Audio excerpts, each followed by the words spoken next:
خدا کے کلام میں سے دوسرا باب پڑھیں گے پیدائش کا۔ سو آسمان اور زمین اور اس کے کل لشکر کا بنانا ختم ہوا، اور خدا نے اپنے کام کو جسے وہ کرتا تھا 7ویں دن ختم کیا، اور اپنے سارے کام سے جسے وہ کر رہا تھا 7ویں دن فارغ ہوا۔ اور خدا نے 7ویں دن کو برکت دی اور اسے مقدس ٹھہرایا، کیونکہ اس میں خدا ساری کائنات سے جسے اس نے پیدا کیا اور بنایا فارغ ہوا۔ یہ ہے آسمان اور زمین کی پیدائش جب وہ خلق ہوئے، جس دن خدا نے زمین اور آسمان کو بنایا، اور زمین پر اب تک کھیت کا کوئی پودا نہ تھا اور نہ میدان کی کوئی سبزی اب تک اگی تھی، کیونکہ خدا نے زمین پر پانی نہیں برسایا تھا، اور نہ زمین جوتنے کو کوئی انسان تھا، بلکہ زمین سے کرہ اٹھتی تھی اور تمام روئے زمین کو سیراب کرتی تھی۔ اور خدا نے زمین کی مٹی سے انسان کو بنایا اور اس کے نتنوں میں زندگی کا دم پھونکا، تو انسان جیتی جان ہوا۔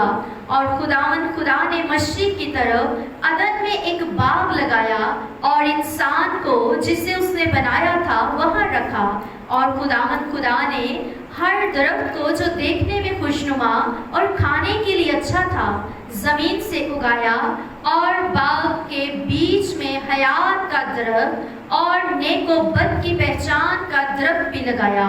اور عدن سے ایک دریا باغ کے سیراب کرنے کو نکلا، اور وہاں سے 4 ندیوں میں تقسیم ہوا۔ پہلی کا نام فسون ہے، جو ہولیا کی ساری زمین کو جہاں سونا ہوتا ہے گھیرے ہوئے ہے، اور اس زمین کا سونا چوکھا ہے، اور وہاں موتی اور سنگے سلیمانی بھی ہیں۔ اور دوسری ندی کا نام جہون ہے، جو کوش کی ساری زمین کو گھیرے ہوئے ہے۔ اور تیسری ندی کا نام دجلہ ہے، جو سوار کے مشرق کو جاتی ہے۔ اور چوتھی ندی کا نام فرات ہے۔ اور خدا نے آدم کو لے کر باغ عدن میں رکھا کہ اس کی باغبانی اور نگہبانی کرے۔ اور خدا نے آدم کو حکم دیا اور کہا کہ تو باغ کے ہر درخت کا پھل بے روک ٹوک کھا سکتا ہے، لیکن نیک و بد کی پہچان کے درخت کا کبھی نہ کھانا، کیونکہ جس روز تو نے اس میں سے کھایا تو مرا۔ اور خدا نے کہا کہ آدم کا اکیلا رہنا اچھا نہیں، میں اس کے لیے ایک مددگار اس کی مانند بناؤں گا۔ اور خدا نے کل دشتی جانور اور ہوا کے کل پرندے مٹی سے بنائے اور ان کو آدم کے پاس لایا کہ دیکھے کہ وہ ان کے کیا نام رکھتا ہے۔ اور آدم نے جس جانور کو جو کہا وہی اس کا نام ٹھہرا۔ اور آدم نے کل چوپایوں اور ہوا کے پرندوں اور کل دشتی جانوروں کے نام رکھے، پر آدم کے لیے کوئی مددگار اس کی مانند نہ ملا۔ اور خدا نے آدم پر گہری نیند بھیجی اور وہ سو گیا، اور اس نے اس کی پسلیوں میں سے ایک کو نکال لیا اور اس کی جگہ گوشت بھر دیا۔